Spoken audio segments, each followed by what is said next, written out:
مرد رنجور دست خود را در هوا تکان داد و یک سیلی جانانه هم به گوش قاضی زد و گفت حالا 3 درهم هم شما بدهید که به یک جایی برسد.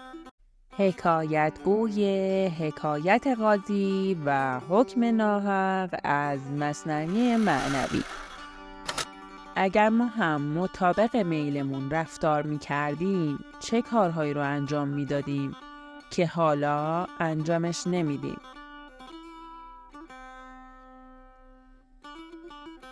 یک پیرمرد کمبنیه و لاغرندام که خیلی رنجور بود پیش طبیبی رفت و گفت حالم خیلی بد است، چاره کن. طبیب پرسید دیشب چه خورده ای؟ گفت هیچ. پرسید صبحانه چه خورده ای؟ گفت هیچ. طبیب دلش سوخت و برای اینکه جواب ناراحت کننده‌ای به او نداده باشد گفت میدانی این مرض که تو داری نه پرهیز دارد نه دوا میخواهد. برای اینکه حالت بهتر شود باید چندی مطابق میل دلت رفتار کنی. هر چه دلت میخواهد بخوری و هر کاری که دلت میخواهد بکنی. اگر چنین کنی خوب میشوی. مرد رنجور گفت فرمایش شما صحیح است، ولی آخر من هر چه دلم بخواهد نمیتوانم بخورم، یعنی ندارم که بخورم. طبیب بیشتر به حال او ترحم کرد و چون نمیخواست در این آخر عمری غم او را زیادتر کند گفت مقصود من همین است که فکر این چیزها را نکنی. به هر حال باید تا آنجا که میتوانی دلت را به چیزهایی که ممکن هست خوش کنی و آرزوی خود را تا آنجا که میتوانی برآورده سازی. تا آن اندازه که داری بخور و تا آن اندازه که میتوانی هر کاری که هوس کردی بکن. مرد رنجور گفت باریکلا به تو طبیب، خدا خیرت بدهد که مرا راحت کردی. من هم میدانستم که هیچ وقت هوس‌ها و آرزوهایم برآورده نشده. مرد رنجور که از دستور طبیب سرخوش بود تماشا کنان و قدم زنان به سبززار رفت و در کنار نهر آب به قدم زدن مشغول شد. قدری که پیش رفت یک درویش را دید که بر لب آب نشسته بود و سرش را به پایین خم کرده بود و دست و روی خود را می شست. مرد رنجور نگاهش به پشت گردن درویش افتاد و دید پشت گردن و بناگوش درویش صاف و هموار است و جای سیلی خور خوبی دارد و ناگهان هوس کرد که یک کشیده آبدار به پس کله درویش بزند.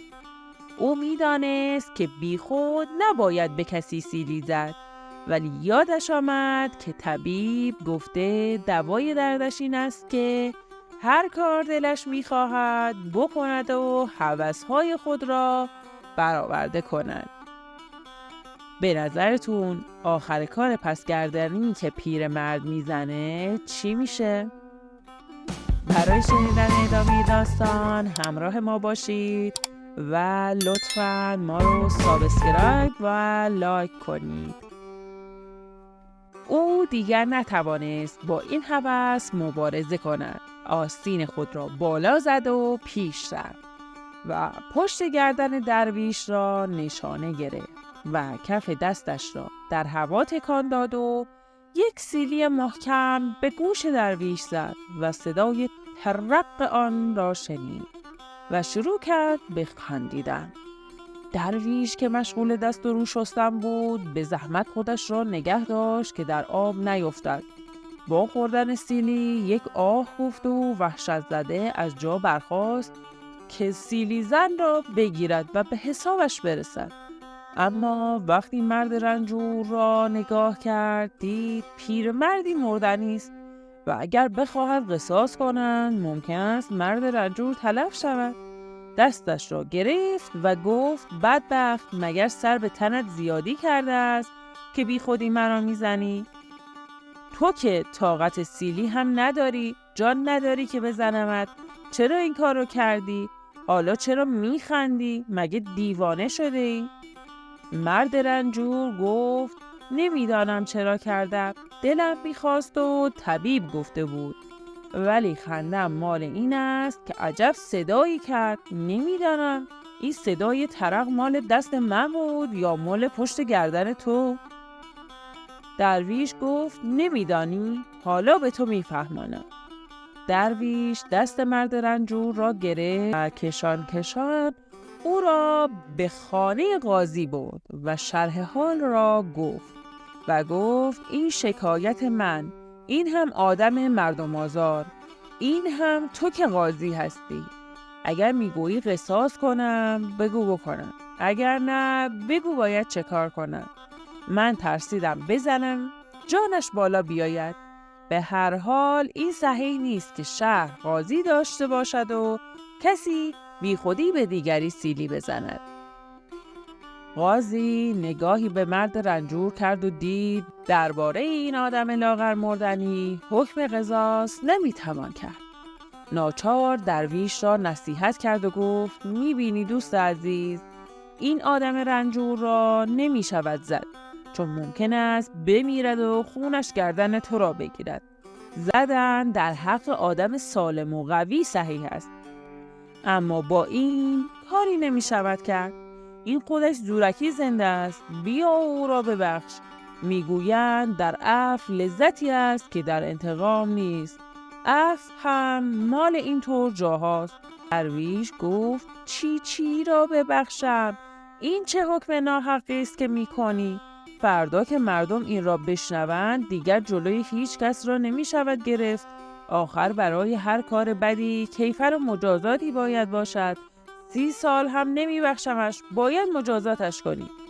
قاضی گفت همین است که گفتم، این مرد بیمار است و رنجور و مردنی است و باید از شکایت خود صرف نظر کنی. درویش گفت من که هیچ وقت دلم به این کار راضی نمی شود.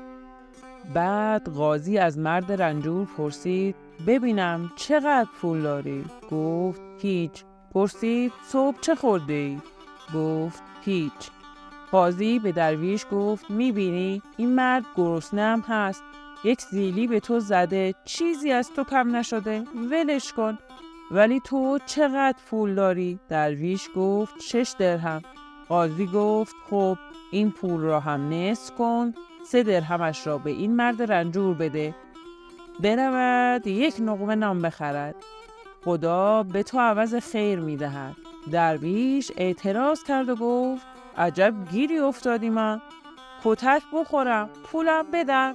این حکم ناحق است، ظلم است، زور است. این چه حکمی است که میکنی؟ مگر سیلی یکی چند است؟ یکی قاضی بگو و یکی درویش. مشغول گفتگو شدند و مرد رنجور داشت فکر میکرد که معلوم میشود 1 سیلی 3 درهم قیمت دارد.